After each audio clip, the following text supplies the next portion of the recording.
Je ne sais pas si vous vous rappelez, mais je me suis demandé récemment, mais d'où vient le Mont-Royal? Jean-Michel Villeneuve m'a appris qu'il s'agit en fait d'une roche magmatique déterrée par l'érosion. Et en plus, il n'est pas le seul. 9 autres collines issues du même point chaud trônent sur le territoire québécois depuis plus de 115 millions d'années. Elles sont toutes différentes, mais elles ont vraiment quelque chose de commun. Par leur géomorphologie, par l'usage qui en est fait, c'est intéressant de les connaître toutes. J'ai pris ce conseil à la lettre et me suis fait un devoir d'aller faire connaissance avec ces 10 collines montérégiennes. Je me suis donc loué une caméra et une voiture pour partir à l'aventure. Mais d'où vient le Mont-Royal?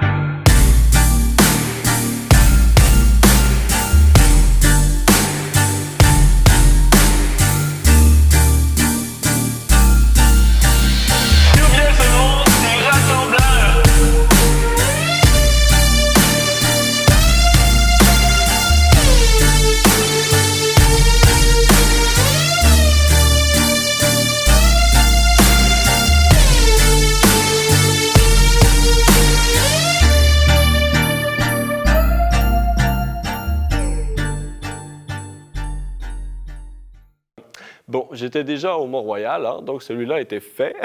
Par la suite, dans l'ordre, j'ai monté Saint-Bruno, Saint-Hilaire, Rougemont, Yamaska, Shefford, Brome, Mégantic, Oka et Saint-Grégoire. Quel paysage magnifique et de si belles vues! J'ai vraiment eu l'occasion de faire de très belles randonnées en forêt. D'ailleurs, toutes les collines ne se montent pas aussi facilement que le Mont-Royal, je tiens à vous prévenir. Mais bon, à travers ce périple, un élément particulier a attiré mon attention. Comment dire? En fait, j'ai eu l'impression que tout peut pousser au pied d'une colline montérégienne. Ici, on a les pommiers, il y a des cerisiers, il y a des raisins ici, il y en a de l'autre côté, tout l'autre versant de l'autre côté, la montagne. Curieux, n'est-ce pas? J'ai donc essayé d'y voir de plus près. Vous venez de rencontrer Marie-France Courtemanche. Elle travaille au vignoble et cidrerie Côte-au-Rougemont. Bon, comme vous vous en doutez, il s'agit essentiellement d'un verger au pied du Mont-Rougemont où on fabrique du cidre et du vin. Ils produisent même un alcool à partir de la poire. Il y a autour de 130-140 000 vignes, 60 000 pommiers, 2500 poiriers. C'est de la beauté flamande qu'on a comme poire et on a aussi des framboises, 13 000 framboisiers. Et ce n'est pas qu'à Rougemont. En tout, autour des 10 collines, on retrouve 43 vergers, dont 10 sont aussi cidreries. Ça représente le quart des cidreries au Québec. Et 3 d'entre elles sont des vignobles en plus, sans compter les 16 cabanes à sucre qui figurent sur le même territoire. J'attire votre attention sur le fait que le Mont-Royal ne contribue pas beaucoup à ces statistiques. En tout cas, moi, je ne suis jamais allé cueillir de pommes au pied de sa montagne. Ça m'a quand même poussé à me demander si les sols au pied du Mont-Royal avaient un potentiel de fertilité comparable à ceux au pied du Mont-Rougemont, par exemple. Cette piste m'a mené vers la compréhension d'un tout nouveau chapitre sur l'histoire des collines montérégiennes.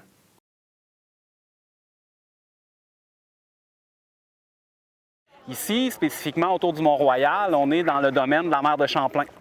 Donc, c'est une mer post-glaciaire qui est la dernière à apparaître là, sur le territoire. Là. Oui, une mer autour du Mont-Royal. J'avoue que je ne l'avais pas vu venir, celle-là. Je laisse à Antoine Morissette, géomorphologue et chargé de cours à l'Université du Québec à Rimouski, l'honneur de vous expliquer.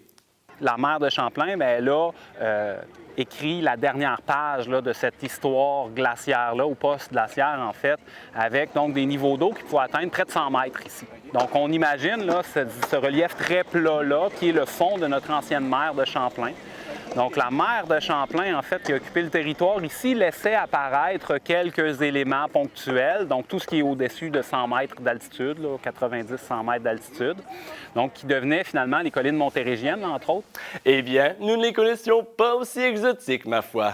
Les montérégiennes, bon, à part le mont Mégantic, ont constitué une chaîne d'îles au milieu d'une mer.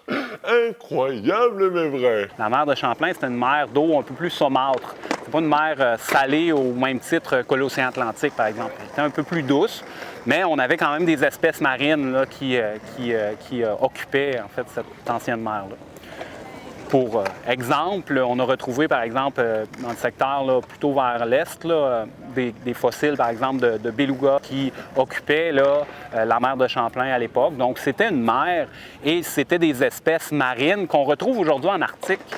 Parce que cette mer-là, elle a occupé le territoire dès que le glacier s'est retiré. Et cette mer, ainsi que sa biodiversité, n'ont pas été sans impact sur le territoire. Donc, si on pense à un ancien fond de mer, on est dans ce contexte-là où il y a, oui, des sédiments fins qui viennent se déposer, mais aussi de la matière organique qui enrichissent les sols et qui favorisent évidemment l'agriculture, la productivité agricole. Puis, je veux dire, la relation est facile à faire. Le grenier du Québec ou la zone agricole du Québec la plus importante, la plus fertile, c'est assurément les zones qui ont été envahies par les anciennes mers, les mers post-glaciaires. On pense ici à la mer de Champlain. Oui, clairement, c'est une des raisons de la fertilité des sols. Voilà donc ce que j'ai eu l'occasion de constater au pied du mont Rougemont. Dans tous les cas, c'était absolument merveilleux de pouvoir déguster les produits qui y poussent. Le vignoble et cidrerie Coteau-Rougemont se fait d'ailleurs un devoir d'apprêter avec soin les fruits qu'ils cultivent. Ils peuvent donc être fiers des nombreux prix qu'ils ont remportés.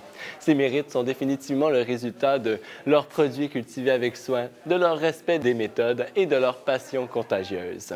Il n'en demeure pas moins qu'ils doivent définitivement une fière chandelle à l'ancienne mer qui surplombait autrefois les terres sur lesquelles ils se sont installés. Voilà, donc il nous éclaire sur le potentiel de fertilité du Mont-Royal.